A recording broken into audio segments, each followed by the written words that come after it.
Hi friends, welcome back. So ప్రీవియస్గా మనం introduction చూసుకున్నాము అండ్ ఖచ్చితంగా ఇంట్రడక్షన్ చూడండి. అండ్ అలాగే 9th క్లాస్ ఫ్రెంచ్ రెవల్యూషన్ కూడా చూడండి. మీరు ఖచ్చితంగా చూసినట్లయితేనే మనకి ఈ చాప్టర్ అర్థమవుతుంది. లేకపోతే ఈ మొనార్క్ ఏంటి, కింగ్ లూయి ఎవరు, ఇవన్నీ కూడా అర్థం కాదనమాట. ఓకే, సో ఈ చాప్టర్ పేరు the French revolution and the idea of nation. అంటే మనము ఫ్రెంచ్ రెవల్యూషన్ గురించి తెలుసుకున్నాం. 1789లో అయిన ఫ్రెంచ్ రెవల్యూషన్ తర్వాత ఈ నేషన్ క్రియేట్ చేయాలన్న ఐడియా ఏ విధంగా వచ్చిందని చెప్పేసి మనకి చాప్టర్లో మెన్షన్ చేస్తున్నారు. So the first clear expression of the nationalism came with the French revolution in 1789. అంటే అసలు ఈ నేషనలిజం అనే కాన్సెప్ట్ మనకి ఫస్ట్ ఎక్కడి నుంచి వచ్చింది ఫ్రెండ్స్ అంటే, ఫ్రెంచ్ రెవల్యూషన్ ఎప్పుడైతే మనకి 1789లో అయిందో ఇక్కడి నుంచే మనకి రావడం జరిగింది. అండ్ మనము ఫ్రాన్స్ చూసుకున్నట్లయితే మనకి ఒక ఫుల్ ఫ్లెడ్జ్డ్ టెరిటోరియల్ స్టేట్ ఉండేది. అండ్ అక్కడ మొనార్క్ ఎవరు ఉండేవాళ్ళు, కింగ్ లూయి 16 రూల్ చేసేవారు. సో ఇక్కడ ఫుల్ ఫ్లెడ్జ్డ్ టెరిటోరియల్ స్టేట్ అంటే ఏంటి అంటే, ఒక కంట్రీ ఏదైతే ఇండిపెండెంట్గా ఉంది. అంటే ఇక్కడ మనకి ఫ్రాన్స్ ఒక ఎంపైర్ ఉంది, రష్యన్ ఎంపైర్ ఉంది, ప్రషియా ఉండేది. సో అదేవిధంగా ఇక్కడ ఫ్రాన్స్ కూడా మనకి ఒక ఫుల్ ఫ్లెడ్జ్డ్గా ఒక టెరిటోరియల్ స్టేట్ అనమాట. అంటే ఒక ఇండిపెండెంట్ అండ్ సోవరెన్ స్టేట్ అని చెప్పేసి చెప్పుకోవచ్చు మనం ఇక్కడ. అండ్ దాని యొక్క కింగే కింగ్ లూయి 16.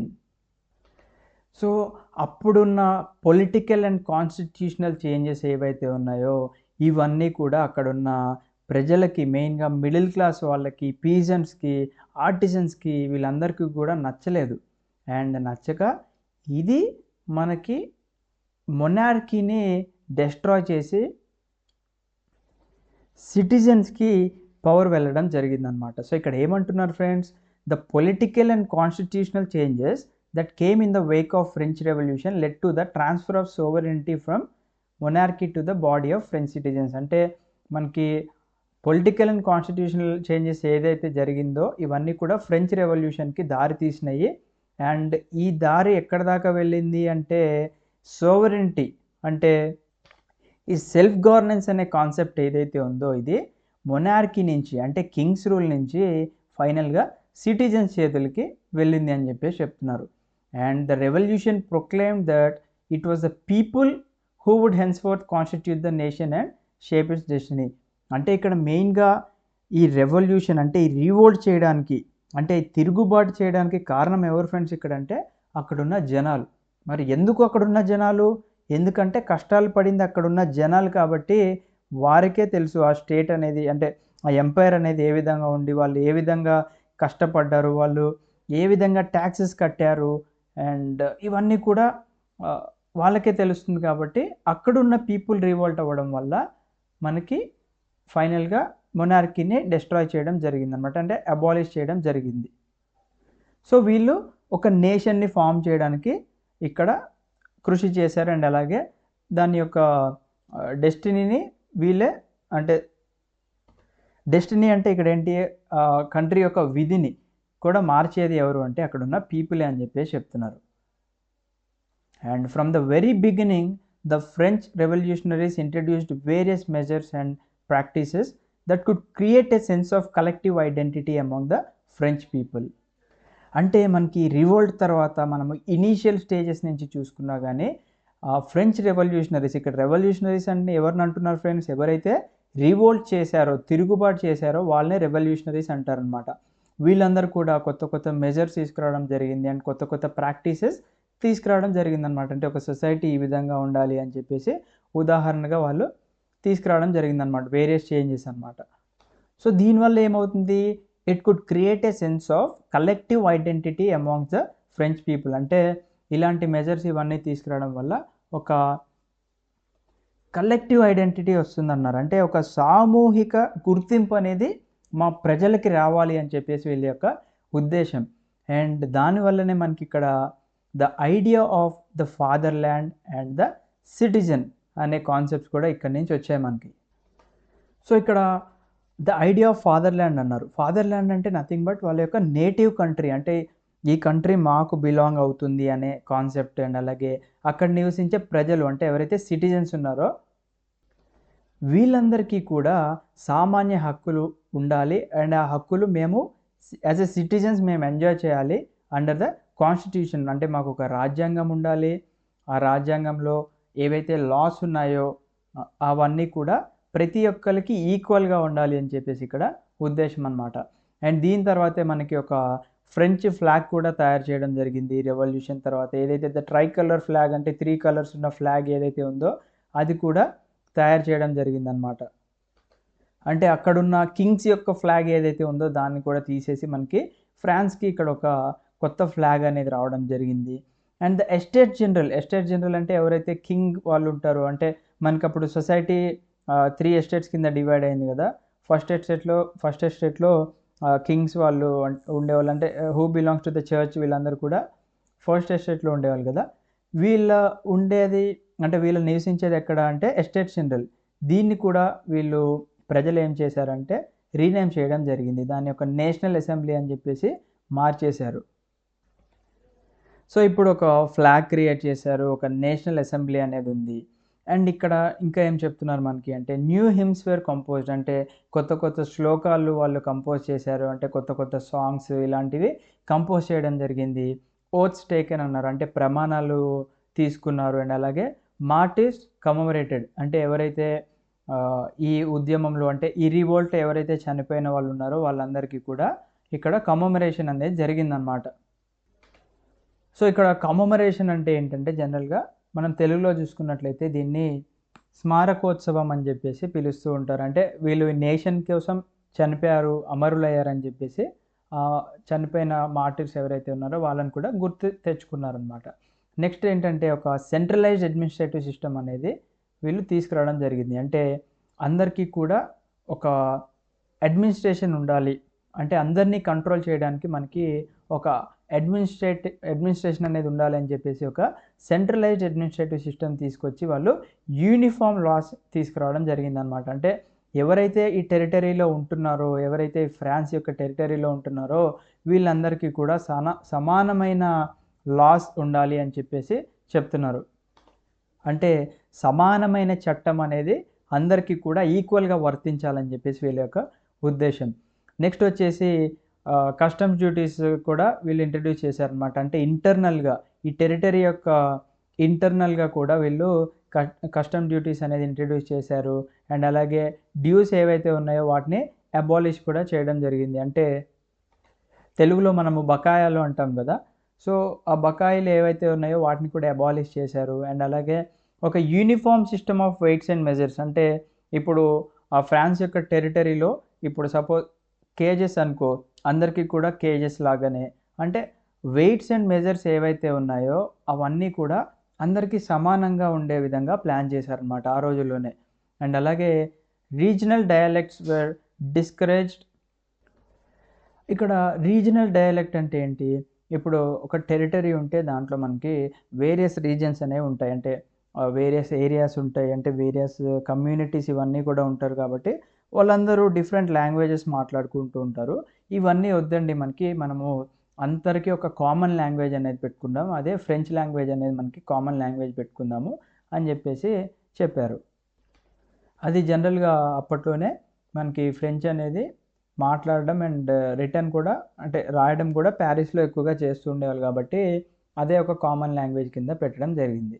అండ్ నెక్స్ట్ ఏం చెప్తున్నారు, the revolutionaries further declared that it was a mission and the destiny of the French nation to liberate the people of Europe from despotism.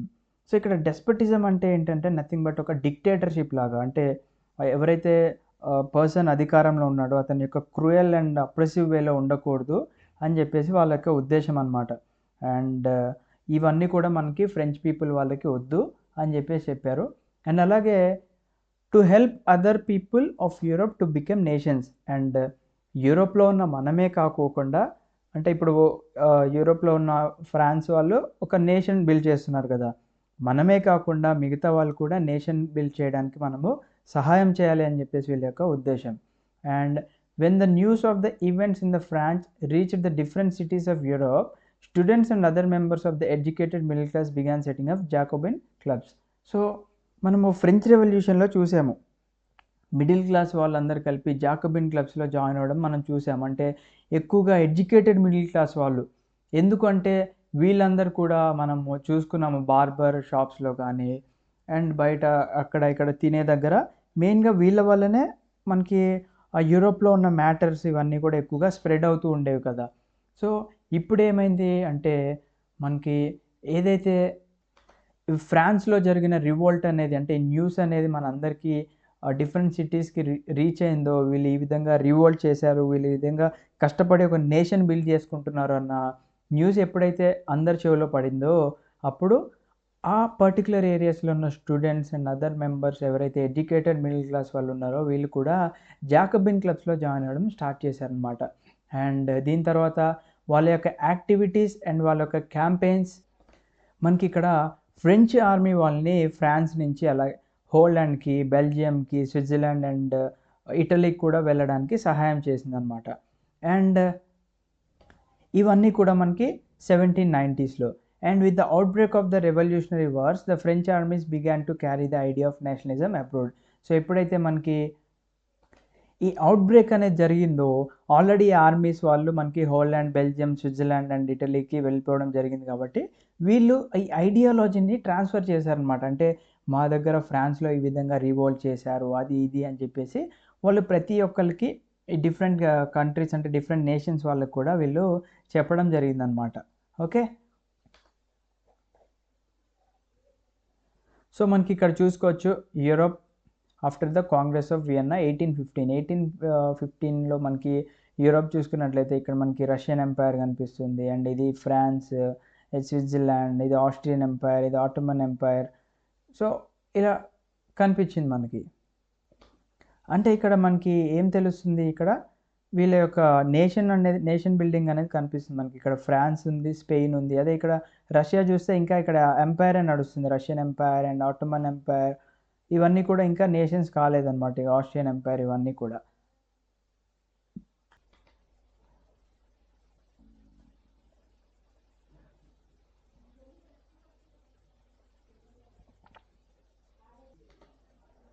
So friends, ఇక్కడ ఇంకొక important thing మనం ఇక్కడ ఏం discuss చేయాలంటే ఇక్కడ ఏమన్నారు మనకి Europe after the Congress of Vienna 1815 అన్నారు. అంటే మనకి ఫ్రెంచ్ రెవల్యూషన్ ఎప్పుడైతే మనకి స్టార్ట్ అయిందో మనకి నెపోలియన్ పదవిలోకి రావడం జరిగింది. నెపోలియన్ వచ్చిన తర్వాత ఎన్నో యుద్ధాలు చేసి తర్వాత ఏం చేశారు, ఆయన చాలా వరకు టెరిటరీస్ని అతని యొక్క కంట్రోల్లో తెచ్చుకోవడం జరిగింది. సో ఇక్కడ 1815 అంటే మనకి ఏం గుర్తు రావాలి అంటే the battle of Waterloo. Battle of వాటర్లూలో మనకి నెపోలియన్ గారు ఓడిపోతారు.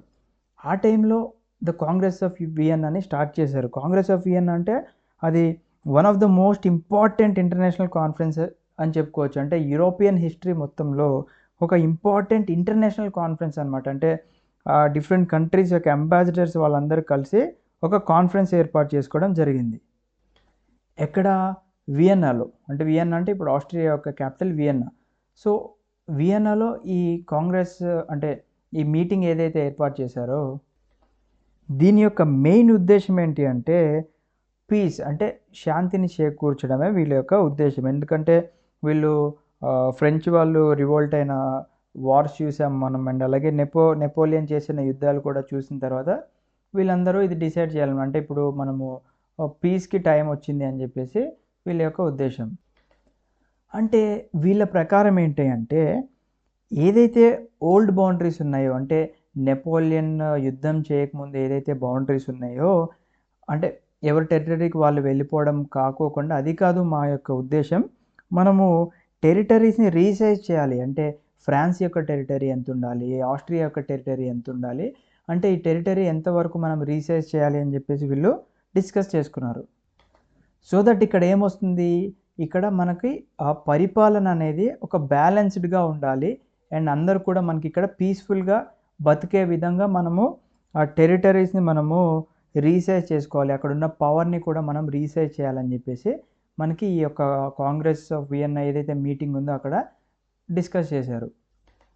సో ఈ మీటింగ్లో భాగంగా వీళ్ళు ఏం డిస్కస్ చేసుకున్నారు అంటే ఫ్రాన్స్ ఇప్పటిదాకా ఏదైతే యుద్ధాలు చేసి టెరిటరీస్ అన్నీ ఆక్యుపై చేసిందో ఇవన్నీ కూడా మనము మళ్ళా తీసేసుకోవాలి అని చెప్పేసి వీళ్ళు ఈ మీటింగ్లో డిస్కస్ చేసుకున్నారు. సో ఇక్కడ ఫ్రాన్స్కి అంటే ప్రీవియస్గా ఫ్రాన్స్ ఏదైతే ఉందో అదే సరిపోతుంది అని చెప్పేసి వీళ్ళ యొక్క ఉద్దేశం. సో ఫ్రాన్స్ అనేది వాళ్ళ యొక్క టెరిటరీస్ అన్నీ ఇక్కడ కోల్పోయింది. బట్ ఇక్కడ మనకి రష్యా చూసుకున్నట్లయితే మేజర్గా ఏరియాని గెయిన్ అయింది. అంటే ఇక్కడ మనకి రష్యన్ ఎంపైర్ చూసుకోవచ్చు ఎంత పెద్దగా ఉందో. సో రష్యా కానీ మనకి ఇక్కడ అండ్ ఆస్ట్రియా అండ్ అలాగే ప్రషియా ఈ 3 కూడా మేజర్ గెయిన్స్ అనమాట ఇక్కడ. ఎందుకంటే ప్రషియా అంతకుముందు చాలా చిన్నగా ఉండేది.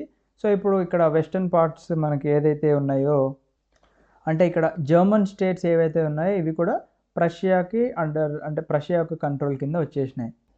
అండ్ ఆస్ట్రియాని చూసుకున్నట్లయితే అది వెనీస్ని కూడా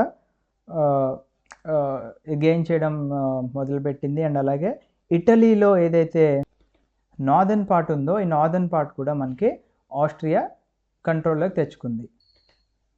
సో ఇదంతా మనకి మేజర్గా ఎందుకు చేస్తున్నారంటే నెపోలియన్ ఆల్మోస్ట్ ఒక 23 ఇయర్స్ వరకు రూల్ చేయడం జరిగింది.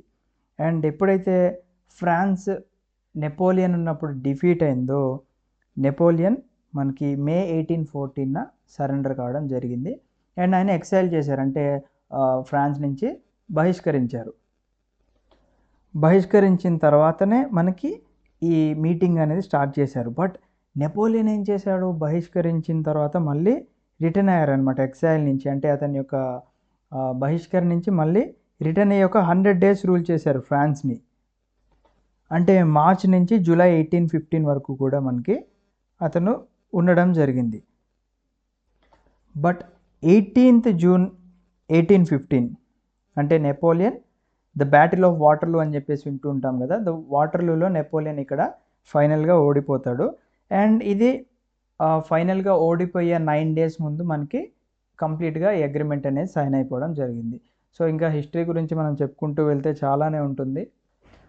బట్ ఇప్పటికే మనం చాప్టర్ నుంచి డీవియేట్ అయిపోయాం కాబట్టి మళ్ళీ ఒకసారి చాప్టర్లోకి వచ్చేద్దాం.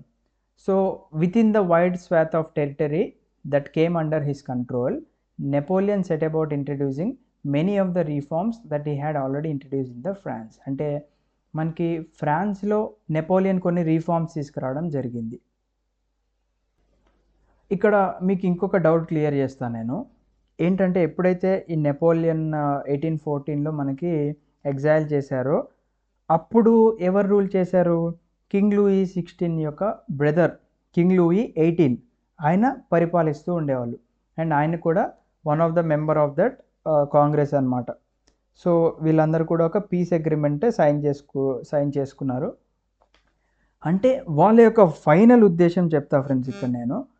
మెయిన్గా అందరూ పీస్ఫుల్గా ఉండాలి, అందరికీ కొత్త టెరిటరీస్ ఉండాలి, అందరికీ వాళ్ళ యొక్క బౌండరీస్ ఉండాలి, అండ్ మళ్ళీ మనం మొనార్కీని రీఎస్టాబ్లిష్ చేసుకోవాలి అని చెప్పేసి ఉద్దేశంలోనే మళ్ళీ నెపోలియన్ డిఫీట్ అయిపోయిన తర్వాత కింగ్స్ రూల్ అనేది రావడం జరిగింది. So within the wide swath of territory that came under his control, Napoleon set about introducing many of the reforms that he had already introduced in France. అంటే ఫ్రాన్స్లో already introduce చేసిన ఏవైతే reforms ఉన్నాయో ఇవన్నీ కూడా నెపోలియన్ ఆక్యుపై చేసిన టెరిటరీస్లో కూడా introduce చేద్దామని చెప్పేసి అనుకున్నాడు. బట్ ఫైనల్గా ఏమైంది, through a return to monarchy Napoleon had no doubt destroyed the democracy in France. అంటే నెపోలియన్ ఆల్రెడీ ఒక డెమోక్రటిక్ పవర్ అనేది కంట్రీలో తీసుకువచ్చినా కానీ ఇతని యొక్క రీఫార్మ్స్ ఇవన్నిటి వల్ల కూడా జనాలకి అంతగా కనెక్ట్ అవ్వలేకపోయారనమాట. సో మళ్ళీ మనకి ఇక్కడ మొనార్కీ అనేది వచ్చేసింది ఫ్రాన్స్లో. బట్ అడ్మినిస్ట్రేటివ్ ఫీల్డ్లో చూసుకున్నట్లయితే ఈయన కొన్ని రెవల్యూషనరీ ప్రిన్సిపల్స్ అనేవి తీసుకురావడం జరిగింది. ఏంటివి అవి, దాన్నే మనము సివిల్ కోడ్ ఆఫ్ 1804 అంటాము, లేదా నెపోలియనిక్ కోడ్ అని చెప్పేసి కూడా అంటూ ఉంటాం అనమాట. అంటే ఈయనేంటి, ఏదైతే పుట్టుకతో వచ్చిన ప్రివిలేజెస్ ఉన్నాయో, అంటే ఇప్పుడు కింగ్ ఉన్నాడు, కింగ్ యొక్క కొడుకు కానీ కూతురు కానీ ఎవరైతే జన్మిస్తారో వాళ్ళకి పుట్టుకతోనే ఆ రాజభోగాలు ఉంటాయన్నమాట. సో ఇవన్నీ నాకు వద్దు అని చెప్పేసి అన్నాడు. అంటే ఈయన ఒక ఈక్వాలిటీని ఎస్టాబ్లిష్ చేశాడు. అంటే చట్టం ముందు అందరూ కూడా సమానమే అని చెప్పేసి ఒక అడ్మినిస్ట్రేటివ్ ప్రిన్సిపల్ తీసుకురావడం జరిగింది. అండ్ అలాగే రైట్ టు ప్రాపర్టీని కూడా ఈయన తీసుకొచ్చాడు అనమాట. అండ్ ఈ నెపోలియనిక్ కోడ్ ఏదైతే ఉందో ఇది it was exported to the reasons under the French control. అంటే ఈ ఫ్రాన్స్లోనే కాకుండా దీని యొక్క ఏదైతే ఇతను ఆక్యుపై చేసిన టెరిటరీస్ ఉన్నాయో వాటన్నిటికి కూడా ఈ సివిల్ కోడ్ ఆఫ్ 1804 స్ప్రెడ్ చేయడం జరిగింది. And In the Dutch Republic, in Switzerland, in Italy and Germany, Napoleon simplified administrative divisions, abolished the feudal system and freed peasants from serfdom and manorial dues. అంటే అప్పటి వరకు మనకి డచ్లో, స్విట్జర్లాండ్లో, Italy and జర్మనీలో ఏవైతే administration పరంగా ఉన్న వాళ్ళ యొక్క ప్రిన్సిపల్స్ ఇవన్నిటిని కూడా నెపోలియన్ ఏం చేశాడు, అవన్నీ కొట్టివేసి అతన్ని అంటే ఆ రూల్స్ అన్నిటిని కూడా చాలా సింప్లిఫైడ్ వర్షన్లో ఇతను ఇంట్రడ్యూస్ చేయడం జరిగింది. అండ్ ఇక్కడ ఫ్యూడల్ సిస్టమ్ ఏదైతే ఉందో దాన్ని కూడా అబాలిష్ చేశారు. ఇక్కడ అంటే ఫ్యూడల్ సిస్టమ్ అంటే అందరికీ తెలిసే ఉంటుంది. ఏదైతే ల్యాండ్ హోల్డర్స్ ఉన్నారో ఆ ల్యాండ్స్ టెనెంట్స్కి ఇచ్చేయడం జరుగుతుంది. అండ్ వాళ్ళ దగ్గర నుంచి ట్యాక్సెస్ అండ్ అలాగే వాళ్ళ యొక్క సర్వీసెస్ వీళ్ళు తీసుకుంటూ ఉంటారు. సో అది ఫ్యూడల్ సిస్టమ్. అండ్ ఆ ఫ్యూడల్ సిస్టమ్ని కూడా అబాలిష్ చేశాడు అండ్ రైతుల్ని దీని నుంచి ఫ్రీ చేశాడు. అండ్ నెక్స్ట్ వచ్చేసి ఫ్రీడ్ పీజెంట్స్ ఫ్రమ్ సర్ఫ్డమ్ అన్నాడు. సర్ఫ్డమ్ అంటే నథింగ్ బట్ ఒక ఫ్యూడల్ లేబర్, అంటే ఎవరైతే మనకి ఫ్యూడల్ సిస్టంలో ల్యాండ్ని తీసుకున్న లేబర్ ఉంటారో మీరు ఇంకా ఈ విధంగా పని చేయాల్సిన అవసరం లేదు అని చెప్పేసి చెప్పడం జరిగింది. అండ్ అలాగే అప్పటి వరకు ఉన్న డ్యూస్ ఏవైతే ఉన్నాయో వాటిని కూడా కంప్లీట్గా తీసివేయడం జరిగింది. And in the towns to guild restrictions were removed. అంటే మనకి ఈ రూరల్ ఏరియాస్లోనే కాకుండా టౌన్స్లో మనం చూసుకున్నట్లయితే గిల్డ్ రెస్ట్రిక్షన్స్ అని ఉండేవి. అంటే మనము మ్యానుఫ్యాక్చరింగ్లో కానీ ట్రేడ్లో కానీ కొన్ని రిస్ట్రిక్షన్స్ అనేవి ఉండేవి అనమాట. అవన్నీ కూడా కంప్లీట్గా తొలగించాడు. Transport and communication systems were improved. So ఆ టైంలోనే ట్రాన్స్పోర్ట్ సిస్టమ్ అండ్ అలాగే కమ్యూనికేషన్ సిస్టమ్ కూడా ఇంప్రూవ్ చేశాడు. Peasants, artisans, workers and new businessmen enjoyed a newfound freedom. So ఇవన్నీ ఇంట్రడ్యూస్ చేయడం వల్ల మనకి రైతులు కానీ అక్కడ డైలీ పని చేసుకునే వాళ్ళు, వర్కర్స్, బిజినెస్ మెన్ వీళ్ళందరూ కూడా వాళ్ళ యొక్క ఫ్రీడమ్ని ఎంజాయ్ చేయడం స్టార్ట్ చేశారనమాట. సో వాళ్ళు ఏ విధంగా ఎంజాయ్ చేస్తున్నారు? The planting of tree of Liberty in Germany. మనము స్టాచ్యూ ఆఫ్ లిబర్టీ అంటే స్వేచ్ఛ కదా. సో వీళ్ళకి ఇక్కడ స్వేచ్ఛ వచ్చింది కాబట్టి వీళ్ళు ఒక ట్రీ ఆఫ్ లిబర్టీ అని చెప్పేసి క్రియేట్ చేసుకొని వీళ్ళు హ్యాపీగా ఎంజాయ్ చేస్తున్నారు అన్నమాట జర్మనీలో. మరి ఈ స్వేచ్ఛ అనేది ఎక్కడి వరకు వెళ్ళిందో ఒకసారి చూద్దాం. సో మనకి ఈ కలర్ ప్రింట్ ఏదైతే ఉందో దీన్ని మనకి German painter Karl Kaspar Fritz అనే అతను పోర్ట్రే చేయడం జరిగిందనమాట. ఎక్కడ ఇది? టౌన్ ఆఫ్ జ్వైబ్రూకెన్ అనే ఒక టౌన్ ఉంది జర్మనీలో. అక్కడ ఫ్రెంచ్ ఆర్మీ వాళ్ళు, అంటే మనకి ఎవరైతే ఇక్కడ బ్లూ కలర్లో కనిపిస్తున్నారో అండ్ అలాగే రెడ్ కలర్ డ్రెస్ వేసుకున్నారో వీళ్ళందరూ కూడా ఫ్రెంచ్ ఆర్మీ వాళ్ళు. So French soldiers recognisable by their blue, white and red uniforms have been portrayed as oppressors as they seize a peasant's cart. So ఇక్కడ వీళ్ళందరినీ కూడా ఏమంటున్నారు? ఫ్రెంచ్ ఆర్మీ వాళ్ళని ఆప్రెసర్స్ అంటున్నారు. అంటే వీళ్ళు మమ్మల్ని అణిచివేస్తున్నారు అని చెప్పేసి అంటున్నారు. ఎందుకంటే ఇక్కడ మనకి లెఫ్ట్ సైడ్లో చూసుకున్నట్లయితే ఒక కార్ట్ ఏదైతే ఉందో అంటే ఒక గుర్రాల బండిని కూడా ఆక్యుపై చేయడం జరిగింది. అండ్ ఇక్కడ మిడిల్లో చూసుకున్నట్లయితే విమెన్ని హెరాస్ చేస్తున్నారు. అండ్ కొంతమందిని కూడా మోకాళ్ళ మీద కూర్చోబెట్టడము, ఇవన్నీ కూడా మనకి ఈ పిక్చర్లో కనిపిస్తున్నాయి క్లియర్గా. అండ్ ఇక్కడ ఒక రైటింగ్స్ కనిపిస్తున్నాయి మనకి. అవేంటివి అంటే జర్మన్ ఇన్స్క్రిప్షన్ని ట్రాన్స్లేట్ చేసినట్లయితే take freedom and equality from us the model of humanity. అంటే మా మనుషుల యొక్క ఫ్రీడమ్ అండ్ ఈక్వాలిటీని తీసేసుకుంటున్నారు అని చెప్పేసి రాశారు. దీన్ని ఏమంటున్నారు అంటే ఒక సర్కాస్టిక్గా వీళ్ళు రిఫర్ చేశారు ఫ్రెంచ్ వాళ్ళని. ఎందుకంటే వీళ్ళు మొనార్కీని ఏదైతే టెరిటరీస్ ఉన్నాయో అక్కడ అబాలిష్ చేయడానికి ట్రై చేశారు అని చెప్పేసి ఒక రైటింగ్స్ అన్నమాట. Next, business men and small scale producers of goods in particular began to realize that uniform laws, standardized weights and measures and a common national currency would facilitate the movement and exchange of goods and capital from one region to another. అంటే మనకి business man ఉంటాం, మనము small స్కేల్లో produce చేసే వాళ్ళు ఉంటారు, large స్కేల్లో produce చేసే వాళ్ళు ఉంటారు.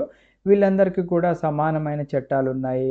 అండ్ వెయిట్స్ అండ్ మెజర్స్ కూడా అందరికీ కామన్గా ఉన్నాయి. అండ్ కరెన్సీ కూడా అందరికీ ఈక్వల్గా ఉండడం వల్ల వీళ్ళందరూ కూడా equal rights and equal enjoyment అనేది మనకి ఇక్కడ కనిపిస్తుంది. అండ్ ఈ గూడ్స్ కూడా వీళ్ళు ఓన్ టెరిటరీలోనే కాకుండా ఒక రీజియన్ నుంచి ఇంకొక రీజియన్కి కూడా ఎక్స్చేంజ్ చేసుకోవడానికి ఆస్కారం కనిపిస్తుంది అనమాట. సో వీళ్ళు ఫ్రెంచ్ వాళ్ళు కాంకర్ చేసుకున్న ఏవైతే టెరిటరీస్ ఉన్నాయో మరి ఆ టెరిటరీస్లో ఉన్న జనాల యొక్క రియాక్షన్ చూద్దాం ఇప్పుడు. However in the areas conquered the reactions of the local populations to French rule were mixed. అంటే అందరూ సమానంగా లేరు అని చెప్పేసి చెప్తున్నారు. ఇనీషియల్గా చూసుకున్నట్లయితే మనము చాలా ప్లేసెస్లో like Holland, Switzerland as well as in బ్రజిల్స్లో కానీ Mainz, Milan and Warsaw the French armies were welcomed as harbingers of liberty. అంటే స్వేచ్ఛను తేయడానికి వీళ్ళు ఒక మెసెంజర్స్ లాగా వచ్చారు అని చెప్పేసి చెప్తున్నారు. But the initial enthusiasm soon turn into hostility. అంటే ఏదైతే వీళ్ళు ఇప్పుడు దాకా స్వేచ్ఛ అది ఇది అనుకున్నారో ఈ ఎంతూజియాజం అంటే ఆ యొక్క ఉత్సాహం ఇవన్నీ కూడా ఫైనల్గా హోస్టిలిటీకి దారితీసింది. అంటే శత్రుత్వానికి లేదా పగ, విరోధం ఏదైనా చెప్పుకోవచ్చు మనం, వీటికి దారితీసింది అనమాట. ఎందుకు? As it become clear that the new administrative arrangements did not go hand in hand with political freedom. అంటే ఈ ఏదైతే నెపోలియన్ యొక్క కొత్త అడ్మినిస్ట్రేటివ్ లాస్ ఇవన్నీ ఉన్నాయి కూడా ఇవి వాళ్ళ యొక్క పొలిటికల్ ఫ్రీడమ్కి అడ్డుగా వస్తున్నాయి. ఎందుకంటే ఇక్కడ మనము ట్యాక్సేషన్ చూడొచ్చు. మన మొనార్కీ ఉన్నప్పుడు ఉన్న ట్యాక్సేషన్ అండ్ అలాగే ఇప్పుడు కూడా ట్యాక్సేషన్ అనేది పెరిగింది. అండ్ అలాగే సెన్సర్షిప్ అంటే మనము డిస్కస్ చేసుకున్నాం ప్రీవియస్గా. ఏదైతే అంటే ఎవరైతే రైటర్స్ వీళ్ళందరూ ఉంటారో రాసినవి ప్రతి ఒక్కటి కూడా ఒక గ్రూప్ ఆఫ్ పీపుల్ అంటే వాళ్ళు రివ్యూ చేసిన తర్వాతే అవి పబ్లిష్ చేసే అధికారం అన్నమాట. అండ్ అలాగే అంటే బలవంతంగా యంగ్ పీపుల్ ఎవరైతే ఉన్నారో వాళ్ళందరినీ కూడా ఆర్మీస్లోకి నెట్టడం ఇవన్నీ కూడా వీళ్ళకి నచ్చేవి కాదు. ఎందుకు అంటే రెస్ట్ ఆఫ్ ద యూరోప్ని కూడా మనం కాంకర్ చేయాలి అది ఇది అని చెప్పేసి ఉండేవి. All seem to outweigh the advantages of the administrative changes. అంటే ఈ అడ్మినిస్ట్రేటివ్ చేంజెస్ ఏవైతే ఉన్నాయో వీటన్నిటిని కూడా ఇలాంటి లాస్ వల్ల కొంచెం ఇబ్బంది పెట్టాయని చెప్పేసి చెప్తున్నారు. అండ్ ఇక్కడ మనకు ఒక ఇమేజ్ కనిపిస్తుంది. సో ఇక్కడ నెపోలియన్ని ఒక పోస్ట్ మ్యాన్ లాగా కన్సిడర్ చేశారు. ఎందుకు అంటే Napoleon here is represented as a postman on his way back to France after he lost the battle of Leipzig. So 1813లో ఒక బ్యాటిల్ జరుగుతుంది. అది బ్యాటిల్ ఆఫ్ లెయిప్జిగ్. ఆ బ్యాటిల్లో నెపోలియన్ ఓడిపోతారు. ఓడిపోయిన తర్వాత మళ్ళీ ఫ్రాన్స్కి తిరిగి వెళ్తున్నారనమాట. ఈచ్ లెటర్ ఇక్కడ ఈయన క్యారీ చేసే ఏదైతే లెటర్ కింద పడిపోతుందో bears the names of the territories he lost. అంటే ఇతను పడిపోయిన పేపర్ మొత్తం ఇతను ఓడిపోయిన టెరిటరీ కింద కన్సిడర్ చేసుకుంటూ నెపోలియన్ని ఈ విధంగా చిత్రీకరించారు. So that's it friends. దీంతో మనకి ఈ చాప్టర్ కంప్లీట్ అయిపోయింది సక్సెస్ఫుల్గా. అండ్ ఐ హోప్ త్వరగానే మనము 10th క్లాస్ కంప్లీట్ చేసుకోవాలి. చాలామంది ఫ్రెండ్స్ అందరు కూడా 9th క్లాస్ సైన్స్ అడుగుతున్నారు. అది కూడా ప్యారలల్గా కంప్లీట్ చేద్దాం అనుకుంటున్నాను.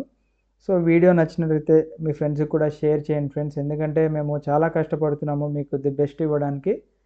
So thank you. జై హింద్.